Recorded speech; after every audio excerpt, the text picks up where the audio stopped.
Hello students. पिछली class के अंदर हमने बायोटेक्नोलॉजी यूनिट स्टार्ट किया था, जिसके अंदर हमने प्रिंसिपल के बारे में पढ़ा था बायोटेक्नोलॉजी के। और हमने देखा था कि बायोटेक्नोलॉजी जो है मॉडर्न हो सकती है और उसके अलावा ट्रेडिशनल हो सकती है। और ट्रेडिशनल और मॉडर्न में से मॉडर्न बायोटेक्नोलॉजी क्यों अच्छी है वो हमने देखा था। उसके अलावा हमने जेनेटिक इंजीनियरिंग के अंडर एक बहुत इंपॉर्टेंट टॉपिक पढ़ा था, RDT। ठीक है, ये rDNA टेक्नोलॉजी, जिसकी फुल फॉर्म थी रिकॉम्बिनेंट डीएनए टेक्नोलॉजी। तो रिकॉम्बिनेंट डीएनए टेक्नोलॉजी हमने पिछली क्लास के अंदर ये टॉपिक देखा था कि भाई इसके अंदर हमें करना क्या है। ठीक है, यही पूरे चैप्टर में हमें डिटेल में डिस्कस करना है। आरडीटी सबसे ज्यादा डिटेल में हमें यही डिस्कस करना है। अब चैप्टर में आगे जो भी पढ़ेंगे हम इसको डिस्कस करने के लिए, इसके पॉइंट्स को डिस्कस करने के लिए पढ़ेंगे। सबसे पहले हमें क्या पढ़ना है, इसमें टूल्स पढ़ना है कि रिकॉम्बिनेंट डीएनए टेक्नोलॉजी करने के लिए आपको किन किन टूल्स के बारे में पता होना जरूरी है। ठीक है, तभी आप रिकॉम्बिनेंट डीएनए टेक्नोलॉजी कर पाओगे। तो सबसे पहले हम टूल्स को पढ़ेंगे। उसके बाद जब हम टूल्स पढ़ लेंगे तो हमें लगभग लगभग समझ ही आ जाएगा कि रिकॉम्बिनेंट डीएनए टेक्नोलॉजी होती कैसे है। फिर हम बस जल्दी से एक बार कंपाइल कर लेंगे कि रिकॉम्बिनेंट डीएनए टेक्नोलॉजी के स्टेप क्या है। तो जैसे हमें पता चल जाएगा टूल्स कंप्लीट करने के बाद कि स्टेप क्या है, हमारी रिकॉम्बिनेंट डीएनए टेक्नोलॉजी खत्म हो जाएगी, चैप्टर लगभग लगभग खत्म हो जाएगा। क्योंकि रिकॉम्बिनेंट डीएनए टेक्नोलॉजी ही है इस चैप्टर में जो बहुत इंपॉर्टेंट टॉपिक है, जिसको हम समझने की कोशिश करते हैं। अब रिकॉम्बिनेंट डीएनए टेक्नोलॉजी में आप क्या करते हो, रिकॉम्बिनेंट डीएनए बनाते हो। What is the meaning of recombinant DNA? Recombinant DNA का मतलब है ऐसा डीएनए जो कि दो ऑर्गेनिज्म के डीएनए को या जेनेटिक मटेरियल को मिला के बनाओ। ठीक है, ऐसा डीएनए। तो हम पहले रिकॉम्बिनेंट डीएनए बनाते हैं, फिर उस रिकॉम्बिनेंट डीएनए को होस्ट के अंदर डालते हैं। ठीक है, desired gene containing. For example मेरे पास एक सेल है, जैसे कि मैंने आपको रैट सेल का एग्जांपल दिया था, वैसे ही मैं यहाँ पे कोई सेल मान लेता हूँ। मैं इस सेल से क्या निकाल रहा हूँ, अपना जीन निकाल रहा हूँ। ठीक है, मैंने क्या किया, डीएनए निकाला इस सेल में से। तो सबसे पहले मेरे को डीएनए को आइसोलेट करना पड़ेगा। तो डीएनए को मैंने निकाला इस सेल में से। उसके अलावा मैंने क्या किया, उसके अलावा मैंने निकाला plasmid, which is a circular DNA. Plasmid किस में से निकाला होगा, किसी बैक्टीरिया में से। ऑब्वियसली प्लाज्मिड है तो किस में से निकाला होगा, किसी ना किसी बैक्टीरिया में से। अब मुझे क्या करना है, अब मुझे इस डीएनए पे वो छोटा सा फ्रेगमेंट चाहिए जिसपे मेरा डिजायर्ड जीन प्रेजेंट है। तो मैंने क्या किया, पहले डीएनए पे कट लगाया। क्या किया, डीएनए पे कट लगाया। तो डीएनए पे कट लगाया, कट लगा के मैंने छोटा सा जीन जो मुझे चाहिए, जो कि मेरे को होस्ट के अंदर डालना है, उस जीन को निकाल लिया। ठीक है, कट लगा के उस जीन को मैंने क्या किया, बाहर निकाल लिया। और क्योंकि मेरे को इसके साथ चिपकाना है, because it is a vector, क्योंकि ये क्या है, वेक्टर है। Plasmid as a vector use होता है, जो कि होस्ट के अंदर लेकर जाएगा जीन को। तो वेक्टर को के ऊपर चिपकाना है, तो मुझे क्या करना पड़ेगा, वेक्टर पे भी कट लगाना पड़ेगा। वेक्टर पे भी क्या चाहिए, नेक्स्ट स्टेप में दिखाता हूँ। मुझे वेक्टर पे भी क्या लगाना पड़ेगा, कट लगाना पड़ेगा। ठीक है, तो वेक्टर पे भी मैंने कट लगाया और अपने फॉरेन जीन पे भी क्या लगाया, कट लगाया। अब मेरे को एक बात का ध्यान रखना है यहाँ पे कि जिस एंजाइम से मैंने यहाँ पे कट लगाया उसी एंजाइम से यहाँ पे कट लगना चाहिए। क्यों? क्योंकि मेरे को दोनों का साइज बिल्कुल सेम चाहिए। जितना कट का साइज इधर होना चाहिए उतना ही कट का साइज मेरे इस फ्रेगमेंट का भी होना चाहिए, तभी दोनों साथ में क्या हो पाएंगे, चिपक जाएंगे। अब मैंने क्या किया, मैंने इस रेड वाले पोर्शन को यहाँ पे लाके क्या कर दिया, चिपका दिया। क्या कर दिया, यहाँ पे लाके चिपका दिया। और चिपकाने के बाद ये कैसा दिखेगा आपको, चिपकाने के बाद ये ऐसा दिखेगा कुछ, कि पूरा प्लाज्मिड ब्लैक कलर का है, लेकिन आपने जिस पोर्शन पे आके इसको चिपकाया है वहां पे आपको अपना फॉरेन डीएनए दिखेगा। ठीक है, वहां पे आपको क्या दिखेगा, अपना फॉरेन डीएनए। ये भी डीएनए का बना हुआ है, इसको भी आप ऐसे ऐसे ऐसे ऐसे बना सकते हो। ठीक है, या फिर मैं इसको ऐसे भी ड्रॉ कर सकता हूँ। सिर्फ समझने वाली बात है कि पूरा, इसका मतलब ये जो पूरा पोर्शन है ये प्लाज्मिड है, और ये जो पोर्शन है ये मैंने अपना फॉरेन जीन लिया है, जिसको मैंने पिछली क्लास में आपको बताया था जीन ऑफ इंटरेस्ट भी बोलते हैं। जीन ऑफ इंटरेस्ट पिछली क्लास में बता दिया था, या फिर फॉरेन जीन। फॉरेन जीन, ठीक है, फॉरेन जीन है जो कि मेरे को होस्ट के अंदर डालना है। ठीक है, अब मैं प्लाज्मिड का यूज कर रहा हूं। तो अब ये जो वेक्टर है, ये वेक्टर है, वेक्टर में मैंने कट लगाया। पहले यहाँ पे डीएनए को एक्सट्रैक्ट किया, डीएनए पे भी कट लगा लिया, वो फ्रेगमेंट निकाला जिसके ऊपर मेरा जीन प्रेजेंट है। इस वेक्टर पे भी कट लगाया मैंने, और दोनों को चिपका दिया। अब दोनों को चिपकाया तो चेक करो, ये जो डीएनए बन के तैयार हुआ बेटा, ये इसके पास दो अलग अलग टाइप के जेनेटिक मटेरियल हैं, एक आया है एक अलग सेल से, एक आया है मेरा अलग सेल से, एक ब्लैक कलर का एक रेड कलर का है, तो मैंने अलग अलग कलर से शो किया है। ये जो है ये कहलाएगा आपका रिकॉम्बिनेंट डीएनए। क्या कहलाएगा? Recombinant DNA. यही है आपका रिकॉम्बिनेंट डीएनए, जो कि वेक्टर पे कट लगा के जब आपने फॉरेन जीन उस पे चिपका दिया, और ये क्या है आपका, ये है फॉरेन जीन पार्टिकल, ये जो छोटा सा चिपका हुआ है। अब आप क्या कर सकते हो, अब आप इस वेक्टर को क्या करो बेटा, ट्रांसफर कर दो। किसके अंदर? बैक्टीरिया के अंदर, जिस ऑर्गेनिज्म के अंदर आपको ट्रांसफर करना है, क्योंकि यहाँ पे प्लाज्मिड है, तो किसके अंदर ट्रांसफर कर दो? बैक्टीरिया के अंदर। ठीक है, बैक्टीरिया के अंदर ट्रांसफर कर दो। और ये जो बैक्टीरिया के अंदर जब ट्रांसफर हो जाएगा, इस प्रोसेस को हम कहते हैं ट्रांसफॉर्मेशन। क्या बोलते हैं? ट्रांसफॉर्मेशन। ट्रांसफर हो जाएगा तो क्या होगा, ये वाला जो मेरा रिकॉम्बिनेंट डीएनए है, ये किधर पहुंच चुका है? ये पहुंच चुका है अब बैक्टीरिया के अंदर। अब जब जब बैक्टीरिया मल्टीप्लाई करेगा, जब जब बैक्टीरिया क्या करेगा, मल्टीप्लाई करेगा, ये जो मेरा फॉरेन डीएनए है जो मैंने वेक्टर के साथ भेजा है, ये भी क्या करेगा, ये भी मल्टीप्लाई करेगा उसके साथ।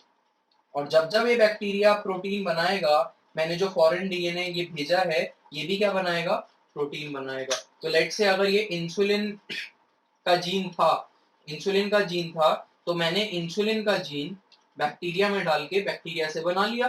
ठीक है, तो आपको ये दिख रहा है कि मैं क्या बताने की कोशिश कर रहा हूँ। यही पूरी प्रोसेस का नाम है बेटा रिकॉम्बिनेंट डीएनए टेक्नोलॉजी, कि आपने एक ऑर्गेनिज्म के जीन का यूज करके उसके प्रोटीन को दूसरे ऑर्गेनिज्म में से बना लिया।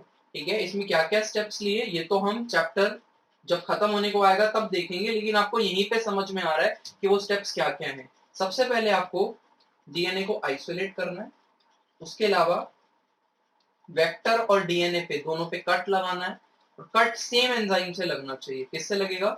सेम टाइप के एंजाइम से लगेगा। उसके बाद आप क्या करोगे, जीन ऑफ इंटरेस्ट को चिपकाओगे, जीन ऑफ इंटरेस्ट को चिपकाओगे किससे? प्लाज्मिड से। देन आप क्या करोगे, ये प्लाज्मिड से जब आपने चिपकाया, प्लाज्मिड मतलब वेक्टर से जब आपने चिपकाया, तो अब ये क्या बन गया, रिकॉम्बिनेंट डीएनए। फिर आप इसको ट्रांसफर कर दो इनटू होस्ट, क्योंकि ये प्लाज्मिड है तो होस्ट क्या होगा आपका, जनरली बैक्टीरिया। और बैक्टीरिया कौन सा? Most commonly E coli. ठीक है, बैक्टीरिया।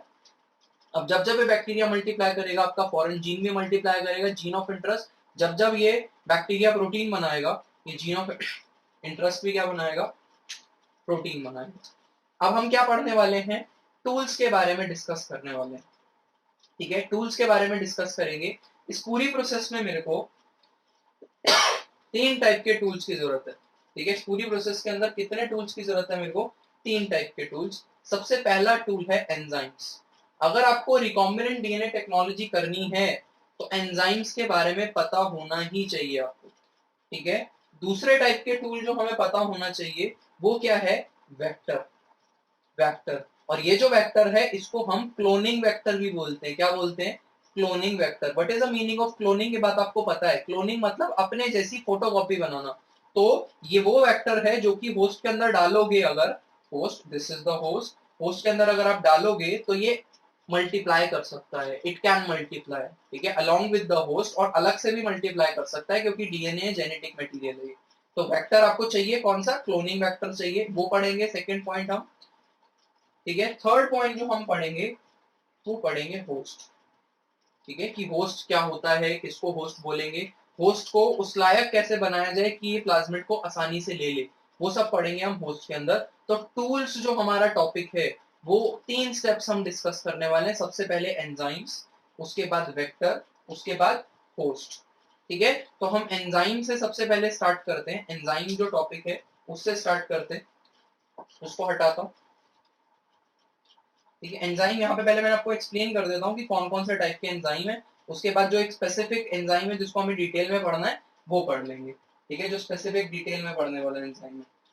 ठीक है, तो सबसे पहले अगर मैं बात करूं तो आपको क्या चाहिए, आपको वो एंजाइम चाहिए। सबसे पहले आपको डीएनए को बाहर निकालना है। देखो जरा, अगर आपको प्रोसेस को शुरू करना है तो डीएनए को क्या करना है? एक्सट्रैक्ट। तो डीएनए को एक्सट्रैक्ट करने में जो भी एंजाइम्स यूज होंगे वो सारे एंजाइम्स आपके यहाँ पे लगेंगे। ठीक है, डीएनए को एक्सट्रैक्ट करने के लिए enzymes for DNA, DNA extraction, extraction.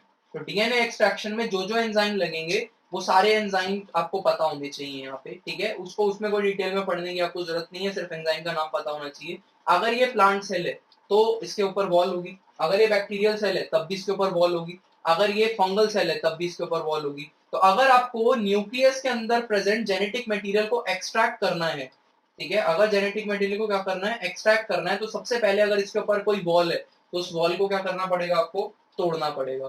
तो अगर ये बैक्टीरिया है, अगर ये क्या है, बैक्टीरिया, तो बैक्टीरिया की वॉल को तोड़ने के लिए एंजाइम यूज होता है बेटा, लाइसोजाइम। क्या नाम है एंजाइम का, लाइसोजाइम। लाइसोजाइम क्या करेगा, बैक्टीरिया की वॉल को तोड़ देगा।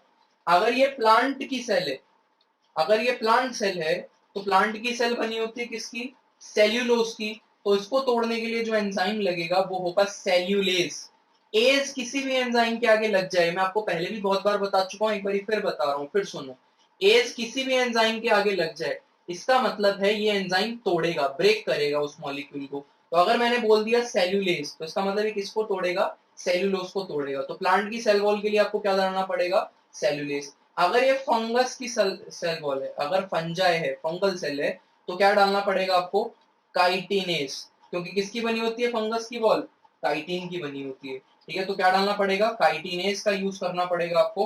तो वॉल को ब्रेक करने के लिए बैक्टीरिया की वॉल, प्लांट की वॉल, फंगस की वॉल, इन तीनों में वॉल्स मिलती हैं आपको। अगर आपके पास वॉल है सेल के अंदर, तो आपको ब्रेक करने के लिए क्या करना पड़ेगा, ये तीन एंजाइम डालने पड़ेंगे। अगर बैक्टीरिया तो लाइसोजाइम डाल दो, प्लांट है तो सेल्यूलेज डाल दो, और फंगस है तो काइटिनेज डाल दो।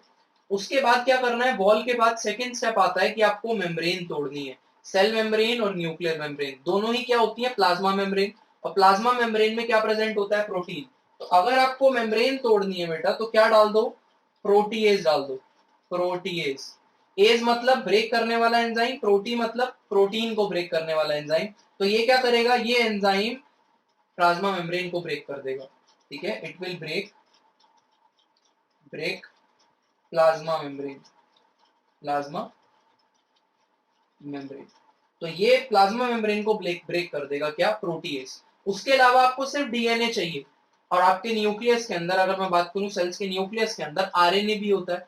तो आरएनए नहीं चाहिए आपको, सिर्फ क्या चाहिए, प्रोटीन चाहिए। तो क्या डालो उसके अलावा, आरएनएस, ठीक है। आरएनएस, या इसका दूसरा नाम लिखता हूं जो कि अच्छा है लिखने के लिए, ribo nucleus. Nucleus, ribo nucleus का मतलब, न्यूक्लियस मतलब जो न्यूक्लिक एसिड को तोड़े, और राइबो न्यूक्लियस का मतलब जो कि राइबो न्यूक्लिक एसिड को तोड़े। तो इसका मतलब ये क्या है, आरएनए को ब्रेक करेगा, ये आरएनए को खत्म कर देगा। तो अगर वॉल को तोड़ना है तो ये यूज करो। उसके बाद प्रोटीएस तो डलेगा ही डलेगा, राइबो न्यूक्लियस भी आपको डालना ही पड़ेगा। आपने क्या किया, वॉल भी तोड़ दी। अगर लेट्स से ये प्लांट सेल था तो इसके ऊपर एक वॉल होगी, तो आपने क्या किया, वॉल भी तोड़ दी, प्लाज्मा मेम्ब्रेन भी तोड़ दी, न्यूक्लियर मेम्ब्रेन भी तोड़ दी, क्योंकि न्यूक्लियर मेम्ब्रेन भी प्लाज्मा मेम्ब्रेन की बनी होती है। तो सेल मेम्ब्रेन की भी प्लाज्मा मेम्ब्रेन है, न्यूक्लियर मेम्ब्रेन भी प्लाज्मा मेम्ब्रेन है। तो ये सारी मेम्ब्रेन तोड़ दी प्रोटीएस की मदद से। उसके अलावा डीएनए के साथ कुछ प्रोटीन अगर थे, हिस्टोन वगैरह, तो वो भी आपने तोड़ दिए, प्रोटीएस डाल दिया क्योंकि। उसके अलावा अगर आरएनए प्रेजेंट था सेल के अंदर, तो वो भी तोड़ दिया।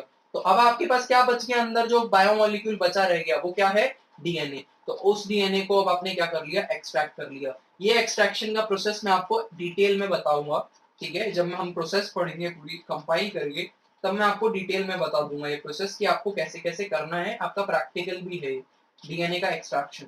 तो आपने डीएनए को क्या कर लिया, एक्सट्रैक्ट कर लिया। क्या करने के बाद, एंजाइम डालने के बाद। तो यहाँ पे हमने क्या किया, यहाँ पे हमने एंजाइम्स के बारे में देखा कि कौन कौन से एंजाइम डीएनए एक्सट्रैक्शन में यूज होंगे। ये हटा रहा हूँ 2 मिनट, मेरे को एक दो एंजाइम्स और लिखने हैं बस, उसके बाद डिटेल में स्टडी करेंगे हम एंजाइम्स को। जो जो लिस्ट है वो आपको पता होनी चाहिए। तो एक्सट्रैक्शन के लिए कौन कौन से एंजाइम बताए, सबसे पहले वॉल तोड़ने के लिए एंजाइम बताया। उसके बाद दूसरा एंजाइम, तीन एंजाइम। तो तीन एंजाइम आपको डालने पड़ेंगे, वॉल तोड़ने के लिए, प्रोटीन के लिए, और राइबोन्यूक्लियस के लिए, मतलब आरएनए के लिए।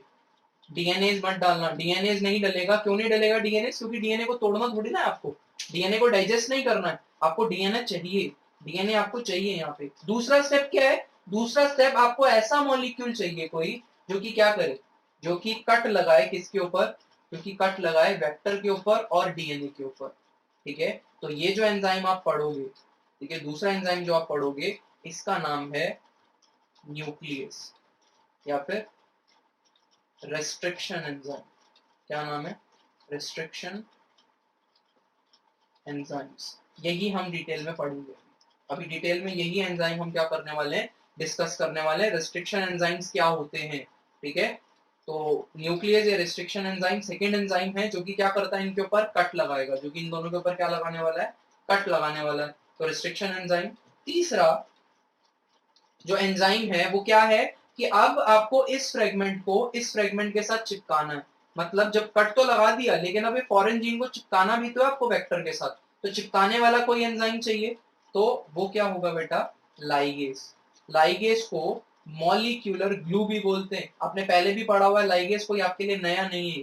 लाइगेज को क्या बोलते हैं, मॉलिक्यूलर ग्लू, ठीक है। जब भी डीएनए स्ट्रैंड्स को चिपकाना हो आपस में तो मॉलिक्यूलर ग्लू का यूज होता है। रेस्ट्रिक्शन एंजाइम क्या करता है, डीएनए को कट करता है। तो ये किस लिए, इसको क्या बोलेंगे हम, इसको बोलेंगे मॉलिक्यूलर सिजर्स। क्यों, क्योंकि डीएनए को कट कर रहा है, डीएनए के मॉलिक्यूल को कट करेगा तो molecular scissors. Ligase DNA molecule को चिपका रहा है तो मॉलिक्यूलर ग्लू। तो हमें ये एंजाइम चाहिए। जो डिटेल में हम एंजाइम पढ़ने वाले हैं अभी, वो क्या है, रेस्ट्रिक्शन एंजाइम। बाकी एंजाइम्स के बारे में आपको नॉलेज होनी चाहिए कि डीएनए के एक्सट्रैक्शन के लिए कौन कौन से एंजाइम की जरूरत है, ये रहे 3। उसके अलावा सेकेंड, कट लगाने के लिए डीएनए पे कौन सा एंजाइम चाहिए, ये डिटेल में पढ़ना है और इस पे क्वेश्चन आते हैं। तीसरा, लाइगेज। लाइगेज क्या है, मॉलिक्यूलर ग्लू। ये भी बस इसके बारे में इतना ही जान लेना आपके लिए बहुत है कि it is molecular glue. DNA के फ्रेगमेंट्स को आपस में चिपकाने में क्या करता है, हेल्प करता है, ठीक है। तो अब हम पढ़ते हैं किसके बारे में, रेस्ट्रिक्शन एंजाइम के बारे में। सो रेस्ट्रिक्शन एंजाइम स्टार्ट करने से पहले एक बार एनसीईआरटी में जो डायग्रामेटिकली रिप्रेजेंट किया हुआ है आरडीएनए टेक्नोलॉजी, वो देख लेते हैं। रिकॉम्बिनेंट डीएनए टेक्नोलॉजी का डायग्राम जो कि मैंने अभी ड्रॉ किया था, एक बार एनसीईआरटी से भी चेक कर लेते हैं। सबसे पहले आपको दिख रहा है अपने लेफ्ट हैंड साइड पे foreign DNA, right hand side पे दिख रहा है आपका circular DNA which is plasmid, जिसके बीच में लिखा हुआ भी है कि वेक्टर डीएनए है ये।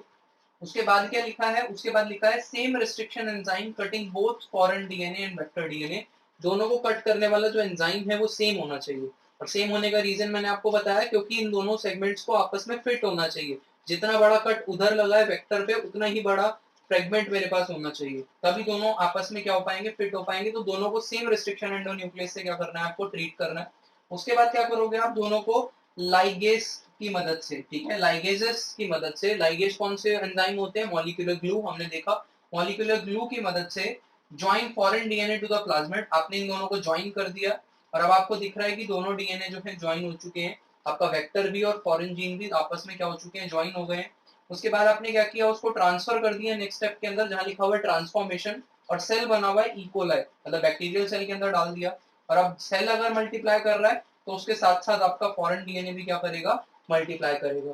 तो ये आपका डायग्रामेटिकल व्यू है, रिप्रेजेंटेशन है किसका, रिकॉम्बिनेंट डीएनए टेक्नोलॉजी का, जो कि हमने अभी अभी समझा। उसके बाद हमने देखा कि एंजाइम कौन कौन से चाहिए हमको, ठीक है। उसमें हमने देख लिया कि सेल वॉल तोड़ने के लिए कौन से एंजाइम चाहिए होंगे, प्रोटीन तोड़ने के लिए चाहिए एंजाइम, आरएनए तोड़ने के लिए चाहिए, कट लगाने के लिए जो एंजाइम चाहिए रिस्ट्रिक्शन एंजाइम, जो कि अभी डिस्कस करेंगे। यही हमें डिटेल में पढ़ना है, हमारा पहला जो टूल है वो कंप्लीट हो जाएगा। उसके बाद हमने पढ़ा लाइगेसेस, इनको बोलते हैं मॉलिक्यूलर ग्लू। और जो रेस्ट्रिक्शन एंजाइम है इनको बोलते हैं हम क्या, मॉलिक्यूलर सिजर्स। क्या नाम है इनका, मॉलिक्यूलर सिजर्स। इनका एक और नाम होता है क्लीविंग एंजाइम भी बोलते हैं इनको, हम क्या बोलते हैं, क्लीविंग एंजाइम। क्लीविंग एंजाइम मतलब कट लगाने वाले एंजाइम, ऑब्वियसली तभी बोल रहे हैं हम इनको क्या, क्लीविंग एंजाइम बोल रहे हैं। ये क्लीविंग एंजाइम या रेस्ट्रिक्शन एंजाइम दो टाइप के हो सकते हैं। एक हो सकता है एक्सोन्यूक्लियस, एक हो सकता है एंडोन्यूक्लियस। न्यूक्लियस का मतलब क्या है, जो न्यूक्लिक एसिड में कट लगा है, इसको तभी तो हम क्या कह रहे थे, रेस्ट्रिक्शन एंजाइम को मॉलिक्यूलर सीजर क्यों कह रहे हैं, क्योंकि nucleic acid, DNA is a nucleic acid. तो जो न्यूक्लिक एसिड में कट लगा है, डीएनए में कट लगा है, उसको बोलेंगे हम nuclease. These nuclease can be of two types, exonuclease and endonuclease. Exo मतलब नाम से पता चल रहा है, it cuts DNA at the terminal end, जो कि डीएनए को ट्रिम मतलब साइड से कट करने में, एंड से कट करने में हेल्प करे। और एंडोन्यूक्लियस जो कि डीएनए में बीच में कट लगा है, cut with in the DNA, ठीक है। समझने की कोशिश करते हैं कि अगर मैंने यहाँ पे डीएनए कंसिडर किया ये और ये, ठीक है, जो एक्सोन्यूक्लियस है वो कहां से, टर्मिनल से कट लगाता है डीएनए को छोटा करने के लिए। तो डीएनए के फ्रेगमेंट को अगर आपको छोटा ट्रिम करना है तो साइड से कट लगाने के लिए क्या यूज होगा, एक्सोन्यूक्लियस। और अगर आपको सेंटर में कहीं पे कट लगाना है, ठीक है, बीच में किधर कट लगाना है, तो साइड से नहीं, बीच में अगर कट लगाना है तो क्या यूज होगा, एंडोन्यूक्लियस। इसको रेस्ट्रिक्शन एंडोन्यूक्लियस भी बोलते हैं क्योंकि रेस्ट्रिक्शन एंजाइम है एक टाइप का। तो होपफुली आपको समझ में आ रहा है, एक्सोन्यूक्लियस मतलब डीएनए पे साइड से कट लगाएगा, एंडोन्यूक्लियस मतलब बीच में से कट लगाएगा। एक्सोन्यूक्लियस हम ज्यादा डिटेल में पढ़ने वाले हैं। क्यों पढ़ने वाले हैं, क्योंकि आप खुद सोचो, हम जो वेक्टर यूज कर रहे हैं वो प्लाज्मिड है, प्लाज्मिड सर्कुलर होता है, और सर्कल का कभी कोई एंड होता है क्या, सर्कल का कभी आपको टर्मिनल दिखेगा, कहीं पे भी टर्मिनल दिखता है आपको इस डीएनए का, नहीं। जब टर्मिनल नहीं दिखता तो क्या कभी एक्सोन्यूक्लियस कट लगा पाएगा इस पे, कभी नहीं लगा पाएगा। तो अगर आपको प्लाज्मिड सर्कुलर डीएनए पे कट लगाना है तो किसका यूज करना पड़ेगा, एंडोन्यूक्लियस का यूज करना पड़ेगा। इसलिए अब आगे की जो हम स्टडी करेंगे वो एंडोन्यूक्लियस पे करेंगे, जिसको हम रेस्ट्रिक्शन एंडोन्यूक्लियस भी बोलते हैं, ठीक है। तो कोई भी पूछेगा रेस्ट्रिक्शन एंडोन्यूक्लियस क्या होता है, हमारा आंसर रहेगा ये डीएनए पे कट लगाता है। और किधर कट लगाता है डीएनए में, बीच में कट लगाता है, कहीं भी। बीच का मतलब मिडल नहीं है, बीच का मतलब डीएनए के विद इन कट लगाता है, साइड टर्मिनल को छोड़ के कहीं पे कट लगाता है, ठीक है। उसके अलावा अगर मैं बात करूं डिस्कवरी किसने करी, तो 3 साइंटिस्ट का नाम आता है, आर्बर, नेथन और स्मिथ। ये 3 साइंटिस्ट है जिन्होंने डिस्कवर किया था। सबसे पहला जो डिस्कवर हुआ था रेस्ट्रिक्शन एंडोन्यूक्लियस, उसका नाम था बेटा हिंद टू। हिंद टू नाम क्यों पड़ा हिंद टू, ये हम अभी देखेंगे। क्या नाम था इसका, हिंद टू। इसके अलावा बहुत सारे टाइप के रेस्ट्रिक्शन एंजाइम जो हैं डिस्कवर हो चुके हैं अब तक। रेस्ट्रिक्शन एंजाइम इन्होंने डिस्कवर तो किया, लेकिन ये मॉलिक्यूलर सीजर्स आ कहां से रही है, ये एंजाइम हमें मिल कहां से रहे, so they are synthesized by bacteria. ये जो एंजाइम्स हैं हमें कहां से मिल रहे हैं, बैक्टीरिया से। Now the question is, bacteria क्या कर रहा है इसका भाई, बैक्टीरिया की बॉडी में क्या काम है, तो बैक्टीरिया अपने डिफेंस के लिए इसको यूज करता है। कैसे, बैक्टीरिया को जो इन्फेक्ट करते हैं वायरसेस, उनका नाम क्या होता है, उनका नाम होता है बैक्टीरियोफेज। बैक्टीरियोफेज कैसे इन्फेक्ट करते हैं इन बैक्टीरिया को, अपना जेनेटिक मटेरियल अंदर इन्फेक्ट करके। और बैक्टीरिया इस इन्फेक्शन से कैसे बचते हैं, बैक्टीरिया एंडोन्यूक्लियस मतलब रेस्ट्रिक्शन एंजाइम डालते हैं इसके ऊपर, और इस बैक्टीरियोफेज के या इन्फेक्ट करने वाले जो भी जेनेटिक मटेरियल है, इसके छोटे छोटे टुकड़े करके उसको काट देता है। तो अब ये सर्वाइव ही नहीं कर पाएगा, तो बैक्टीरिया बच गया। तो बैक्टीरिया ने खुद को कैसे बचाया बैक्टीरियोफेज के इन्फेक्शन से, बैक्टीरियोफेज ने अपना जेनेटिक मटेरियल बैक्टीरिया के अंदर तो डाला, लेकिन बैक्टीरिया ने एक ब्रह्मास्त्र निकाला। क्या निकाला, जिसका नाम क्या है, रेस्ट्रिक्शन एंजाइम।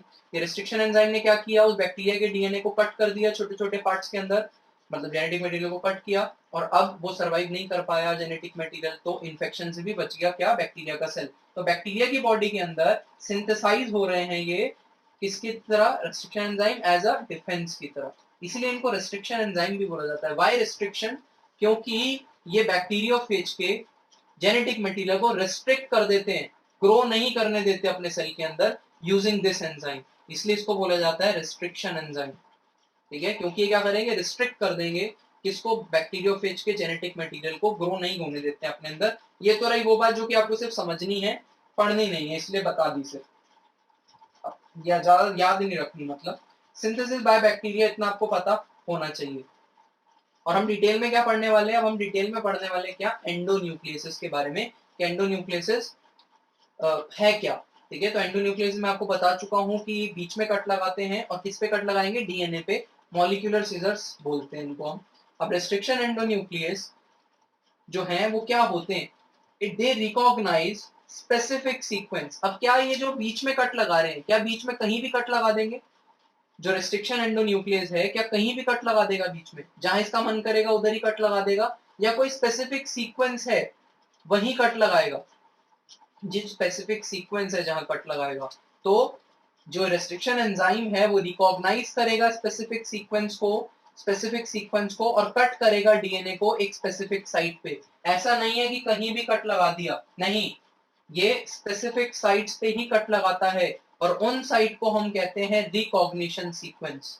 क्या बोलते हैं उनको हम, रिकॉग्निशन सीक्वेंस। और हर एक टाइप का एंडोन्यूक्लियस जो होगा उसका रिकॉग्निशन सीक्वेंस अलग अलग होता है। टाइप का एंडोन्यूक्लियस का मतलब, जिस भी टाइप के बैक्टीरिया में से, बैक्टीरिया तो बहुत सारे टाइप के हो सकते हैं ना, तो जिस भी टाइप के बैक्टीरिया में से निकाला गया है रेस्ट्रिक्शन एंजाइम, उसका नाम उसी अकॉर्डिंगली पड़ता है, और हर एक बैक्टीरिया में से अलग अलग टाइप का रेस्ट्रिक्शन एंजाइम निकलता है, और उसकी रिकॉग्निशन स्पेसिफिक सीक्वेंस जो है जहां पे वो कट लगाएगा, वो सीक्वेंस भी क्या होती है, उन सबकी अलग अलग होती है, ठीक है। जैसे कि मैं आपको डेटा दूं, तो लगभग 900 से ज्यादा 900 900 रेस्ट्रिक्शन एंजाइम मिल चुके हैं लगभग 230 स्ट्रेन्स ऑफ बैक्टीरिया में से। 230 स्ट्रेन्स ऑफ बैक्टीरिया में से हमें लगभग 900 रेस्ट्रिक्शन एंजाइम मिल चुके हैं। ठीक है, तो 230 बैक्टीरिया में से हमने अलग अलग तरीके की 900 रेस्ट्रिक्शन एंजाइम निकाल लिए हैं। और ये अलग अलग क्यों है? क्योंकि ये अलग अलग सीक्वेंस पे कट लगाते हैं। ठीक है, ऐसा नहीं है कि कहीं भी कट लगा रहे हैं, ये एक पर्टिकुलर सीक्वेंस पे ही कट लगाएंगे। आपने अगर डाला डीएनए के ऊपर रेस्ट्रिक्शन एंजाइम, तो डीएनए पे वो अपना सीक्वेंस को ढूंढेगा। अगर वो सीक्वेंस मिला तो उधर वो कट लगा देगा स्पेसिफिक साइट के ऊपर, और उस सीक्वेंस जिसके ऊपर ये कट लगाएगा उसको हम कहते हैं रिकॉग्निशन सीक्वेंस। रिकॉग्निशन सीक्वेंस मतलब इसने पहले रिकॉग्नाइज कर लिया अपना सीक्वेंस कि हाँ यही मेरा वाला सीक्वेंस है, उस पर पता कर लिया कि कहाँ कट लगाना है और उधर क्या कर दिया, कट लगा दिया। और आपको ये बात पता होनी चाहिए कि अगर मैं डीएनए की बात कर रहा हूं तो डीएनए में 2 स्ट्रैंड्स होते हैं, 3 प्राइम टू 5 प्राइम और 5 प्राइम टू 3 प्राइम। अब ये जो दोनों स्ट्रैंड्स हैं, इन दोनों स्ट्रैंड्स के ऊपर कट किधर लग रहा है? तो दोनों स्ट्रैंड्स को अगर मेरे को कहीं से काटना है तो मेरे को कौन से बॉन्ड तोड़ने पड़ेंगे, जरा सोचो। तो मेरे को बैकबोन तोड़नी पड़ेगी इस डीएनए की। बैकबोन का मतलब है ये जो स्ट्रैंड है किसका बना हुआ है? ये स्ट्रैंड बना है शुगर और फॉस्फेट का। किसका बना है? शुगर, फॉस्फेट, फिर शुगर, फिर फॉस्फेट। तो दो शुगर्स आपस में जुड़ी हैं, फॉस्फेट। न्यूक्लियोटाइड्स के बीच में बॉन्ड बनाना है, तो दो न्यूक्लियोटाइड्स आपस में कैसे बॉन्ड बनाते हैं? फॉस्फोडाइस्टर बॉन्ड से। तो ये रिस्ट्रिक्शन एंडोन्यूक्लियस कौन से बॉन्ड को तोड़ता है? फॉस्फोडाइस्टर बॉन्ड को तोड़ता है। ये बात आपको पता होनी चाहिए। ये बात आप तभी कनेक्ट कर पाओगे अगर आपको डीएनए का स्ट्रक्चर याद होगा कि डीएनए के स्ट्रक्चर में जो एक स्ट्रैंड होता है उसमें फॉस्फोडाइस्टर लिंकेज होती है। अगर आपको डीएनए के स्ट्रैंड्स को काटना है तो आपको कौन सी बॉन्ड तोड़नी पड़ेगी? फॉस्फोडाइस्टर बॉन्ड तोड़नी पड़ेगी। तो सिंपल एज दैट कि रेस्ट्रिक्शन एंडोन्यूक्लियस कौन सा बॉन्ड तोड़ता है? Phosphodiester bond. सिर्फ सुनने वाली बात है, कि कभी एमसीक्यू है तो आप आंसर कर लेना इस बात का। उसके बाद ये जो रिकॉग्निशन सीक्वेंस होते हैं बेटा, ये पैलिंड्रोमिक होते हैं। What is the meaning of palindromic sequence? Palindromic sequence का मतलब होता है सीधा पढ़ो चाहे उल्टा पढ़ो सेम ही होता है। जैसे मैं आपको कुछ वर्ड्स बताता हूँ पैलिंड्रोमिक। पैलिंड्रोमिक वर्ड्स जो हैं वो कौन से होते हैं हमारे पास? जैसे फॉर एग्जांपल मैडम। ठीक है, मैडम जो है एक पैलिंड्रोमिक वर्ड है। इसका मतलब आप इधर से रीड करो इधर से रीड करो, मैडम ही आएगा। MADAM madam, MADAM madam. ठीक है, तो ये एक पैलिंड्रोमिक सीक्वेंस है। ठीक है, नितिन, ये भी एक पैलिंड्रोमिक सीक्वेंस है। इधर से रीड करोगे तब भी नितिन, इधर से रीड करोगे तब भी नितिन। तो ये पैलिंड्रोमिक सीक्वेंसेस हैं। और जब मैं डीएनए पे पैलिंड्रोमिक सीक्वेंसेस की बात करता हूँ, मतलब पैलिंड्रोमिक वर्ड्स हैं, तो इधर से रीड करो चाहे इधर से रीड करो सेम ही आने वाले। तो ऐसे ही पैलिंड्रोमिक सीक्वेंसेस हर एक रिस्ट्रिक्शन एंजाइम के होते हैं। ठीक है, तो अभी तक हमने क्या पढ़ा उसके आगे का मैं आपको बताने से पहले फिर से कंपाइल कर देता हूँ, ध्यान से सुनना। रेस्ट्रिक्शन एंजाइम कहीं भी कट नहीं लगाते हैं। ऐसा ही नहीं है अपनी मर्जी से कहीं भी कट लगा दिया, एक स्पेसिफिक सीक्वेंस पे ही कट लगाएंगे। उस सीक्वेंस को कहते हैं रिकॉग्निशन सीक्वेंस। और ये सीक्वेंस कैसे होने चाहिए? पैलिंड्रोमिक होने चाहिए। कैसे होने चाहिए? पैलिंड्रोमिक। ठीक है, पैलिंड्रोमिक का मतलब है, एग्जांपल से बताता हूँ। जैसे कि एक रेस्ट्रिक्शन एंजाइम का मैंने एग्जांपल लिया, इको आर1। इको आर1 एक रेस्ट्रिक्शन एंजाइम है। ठीक है, इसका इसका अगर रिकॉग्निशन सीक्वेंस की बात करूं तो वो है GAATTC। ठीक है, और डीएनए पे रिकॉग्निशन सीक्वेंस का मतलब है 5 प्राइम टू 3 प्राइम जब आप रीड कर रहे हो तब भी क्या आ रहा है? GAATTC। और जब दूसरे स्टैंड पे 5 प्राइम टू 3 प्राइम रीड कर रहे हो तब भी क्या आ रहा है? GAATTC। तो देखो जरा दोनों स्टैंड पे क्या रीडिंग सेम आ रही है आपकी? इधर से 5 प्राइम टू 3 प्राइम रीड किया आपने तो GAATTC आ रहा है, इधर 5 प्राइम टू 3 प्राइम रीड किया तब भी क्या आ रहा है? GAATTC। ठीक है, तो आपको दिख रहा है GAATTC ऊपर भी और GAATTC नीचे भी। तो ऐसे सीक्वेंसेस को हम कहते हैं पैलिंड्रोमिक सीक्वेंसेस। क्या बोलते हैं? पैलिंड्रोमिक सीक्वेंसेस बोलते हैं। ठीक है, और इन सीक्वेंसेस पे भी एक स्पेसिफिक पॉइंट पे कट लगता है। यहाँ पे आपको कितने न्यूक्लियोटाइड दिख रहे हैं? 1 2 3 4 5 6, 6 न्यूक्लियोटाइड दिख रहे हैं। अब इनमें से किन दो न्यूक्लियोटाइड्स के बीच में कट लगेगा? ठीक है, किन के बीच में कट लगेगा वो भी स्पेसिफिक है। अगर मैं इको आर1 की बात करूं, ठीक है, इको आर1 क्या होता है? एंजाइम है, रेस्ट्रिक्शन एंजाइम। इसका नाम ऐसा क्यों पड़ा है वो हम अभी डिस्कस करेंगे। तो इको आर1 की बात करूं तो ये 5 प्राइम टू 3 प्राइम स्टैंड पे भी GA पे कट लगाएगा, और नीचे वाले स्टैंड पे भी दोनों किसके बीच में कट लगाएगा? G और A के बीच में। ठीक है, यहाँ पे भी G और A के बीच में कट लगाएगा, मतलब यहाँ पे फॉस्फोडाइस्टर लिंक को तोड़ेगा और यहाँ पे भी फॉस्फोडाइस्टर लिंक को तोड़ेगा। किसके बीच में? G और A के बीच में। तो दो सेम न्यूक्लियोटाइड के बीच में कट लगाएगा। ऐसा नहीं होता है कभी भी कि इधर GA के बीच में कट लगा दिया, इधर A और A के बीच में कट लगा दिया। ठीक है, ऐसा कभी नहीं दिखेगा आपको। अगर ऊपर वाले सीक्वेंस पे जी और ए के बीच में कट लगा है तो नीचे वाले सीक्वेंस में भी जी और ए के बीच में क्या लगेगा, कट लगेगा। ये प्रॉपर्टी है किसकी, रेस्ट्रिक्शन एंडोन्यूक्लियस की, ठीक है, रेस्ट्रिक्शन एंजाइम की। तो मॉलिक्यूलर सीजर्स की ये प्रॉपर्टी है कि इनको कट लगाने के लिए स्पेसिफिक सीक्वेंस चाहिए, जो कि कैसे होने चाहिए, palindromic. 3 prime to 5 prime to 3 prime इधर से रीड करो चाहे नीचे से रीड करो, दोनों पे क्या आना चाहिए, सेम आना चाहिए। और उस पे भी स्पेसिफिक न्यूक्लियोटाइड पे ही कट लगाएगा, ठीक है। जैसे कि मैंने आपको यहाँ पे 2 डीएनए का एग्जांपल लिया है, इस पे भी GAA-TTC है, इस पे भी GAA-TTC है, ठीक है। अगर मैं चाहता हूं इन दोनों पे कट लगाना, ठीक है, फॉर एग्जाम्पल ये जो मैंने लिया, जो ब्लैक कलर का मैंने डीएनए लिया है जिसके ऊपर इको R1 का क्या है, रेस्ट्रिक्ट आपको वो दिख रहा है, सीक्वेंस दिख रहा है, ये मैंने ले लिया किसका, वेक्टर का। तो ये मैंने ले लिया लेट से वेक्टर का डीएनए। और ये मैंने किसका डीएनए ले लिया, ये मैंने ले लिया फॉरेन जीन का, ठीक है, फॉरेन जीन का। आप इसको भी फॉरेन जीन का ले सकते हो, इसको वेक्टर का ले सकते हो, बहुत बड़ी बात नहीं है, सिर्फ समझने वाली बात है जो समझाने की कोशिश कर रहा हूँ। समझो, यहाँ पे GATTC, यहाँ पे GATTC आपने जैसे ही डाला इस वेक्टर के ऊपर, मतलब जब भी जो सर्कुलर डीएनए हमारा, जैसे ही आपने उसके ऊपर इको R1 रेस्ट्रिक्शन एंजाइम डाला, ये उसके ऊपर ढूंढेगा किसको, GATTC को, मतलब रिकॉग्निशन सीक्वेंस को ढूंढेगा। जैसे ही रिकॉग्निशन सीक्वेंस मिल जाएगा, दोनों स्टैंड के ऊपर जी और ए के बीच में क्या लगा देगा, ये कट लगा देगा। जी और ए के बीच में दोनों स्टैंड्स पे क्या लगाएगा, कट लगाएगा। सिमिलरली आपने क्या किया, फॉरेन डीएनए लिया जो कि बहुत बड़ा था, आपने उसके ऊपर भी क्या किया, रेस्ट्रिक्शन एंजाइम डाल दिया, उसके ऊपर भी रेस्ट्रिक्शन एंडोन्यूक्लियस डाल दिया, कौन सा, इको R1। ये यहाँ पर भी किसको ढूंढेगा, GATTC को। तो क्या करेगा, जैसे इसको मिलेगा GATTC, यहाँ पे क्या लगा देगा, ये इधर भी कट लगा देगा, इधर फॉस्फोडाइस्टर बॉन्ड जी और ए के बीच में तोड़ देगा, बिल्कुल ये वाली हरकत हुई है इधर।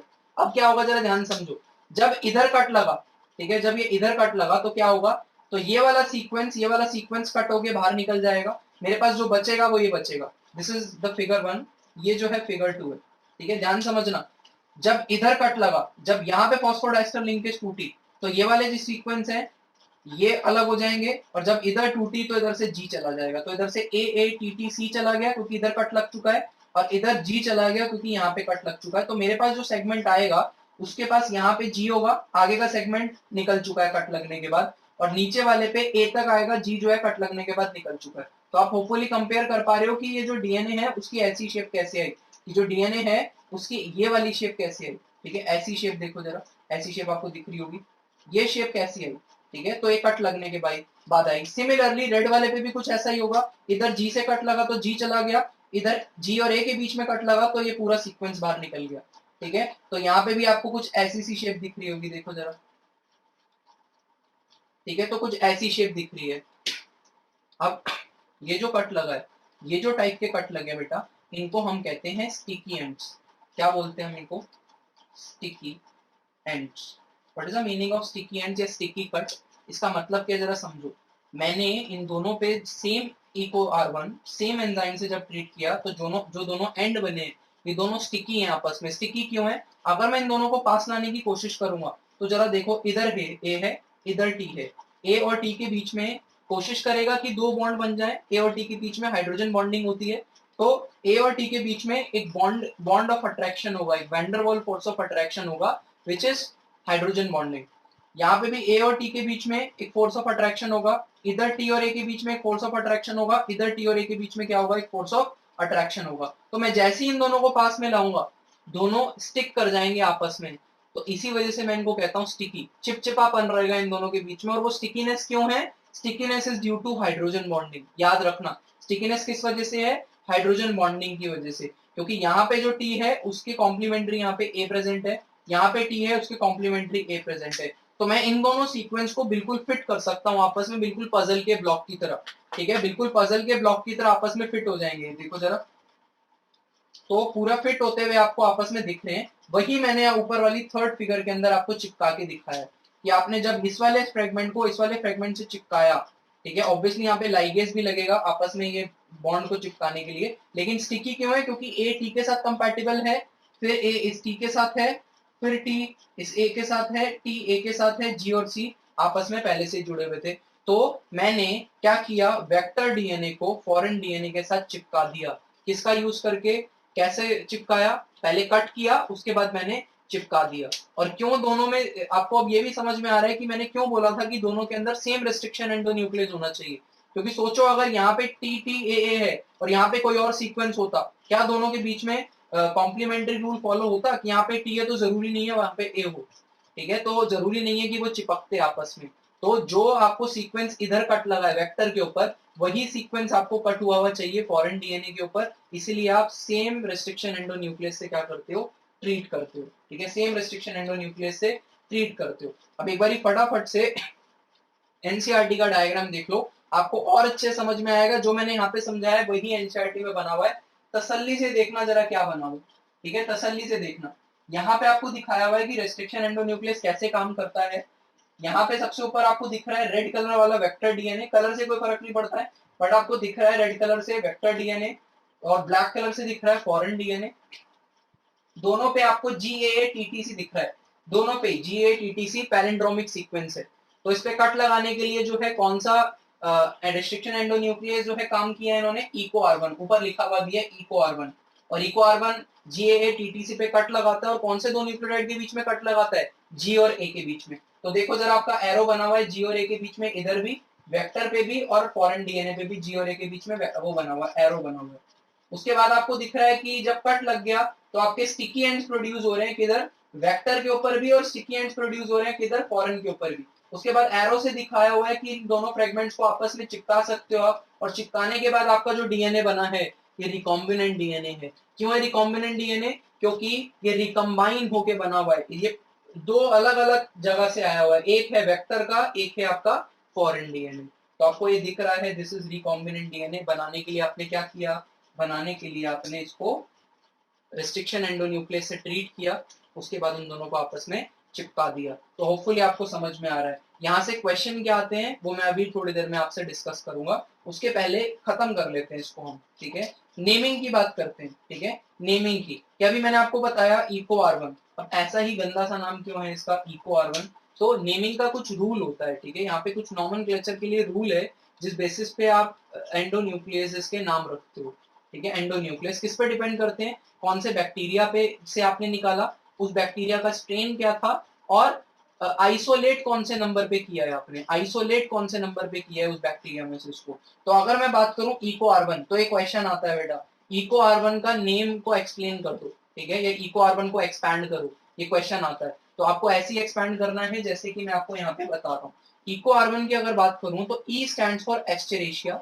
जो जो भी नाम होगा किसी भी एंडोन्यूक्लियस का, उसमें जो सबसे पहला अल्फाबेट होगा वो आपको क्या बताएगा, वो बताएगा आपको जीनस के बारे में, ठीक है, वो किसके बारे में बताएगा, जीनस के बारे में।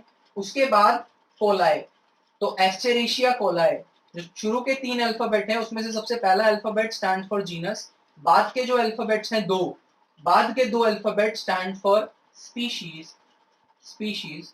उसके बाद जो आपको अल्फाबेट दिखेगा दैट स्टैंड्स फॉर स्ट्रेन, वो किसके लिए स्टैंड करता है, स्ट्रेन की, इकोलाई का कौन सा स्ट्रेन। तो इको R1 जो है बेटा वो R/13 स्ट्रेन से मिला है।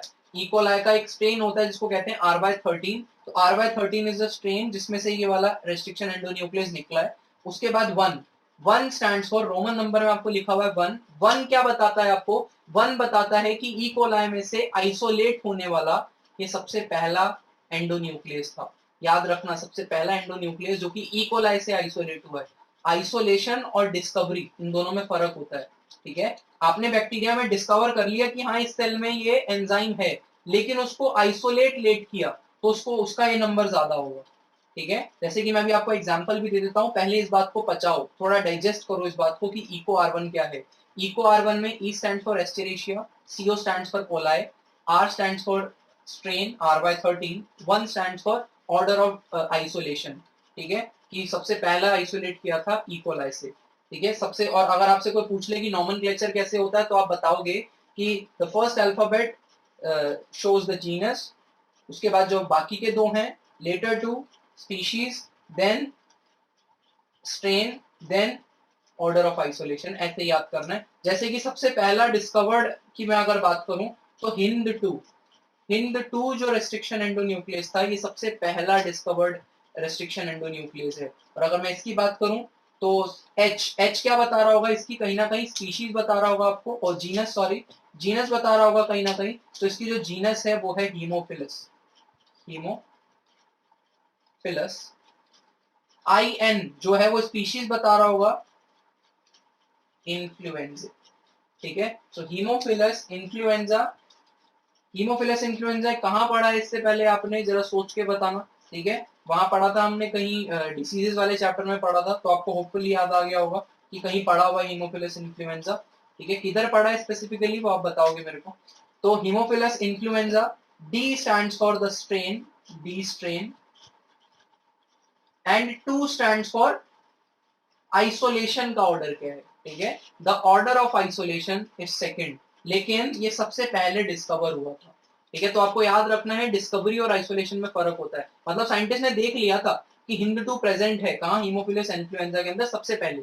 सबसे पहला रेस्ट्रिक्शन एंडोन्यूक्लियस जो डिस्कवर किया था वो कौन सा था, HindII, लेकिन इसको आइसोलेट सेकेंड नंबर पे किया गया। सबसे पहले जो आइसोलेट हुआ होगा वो कौन सा होगा, HindI।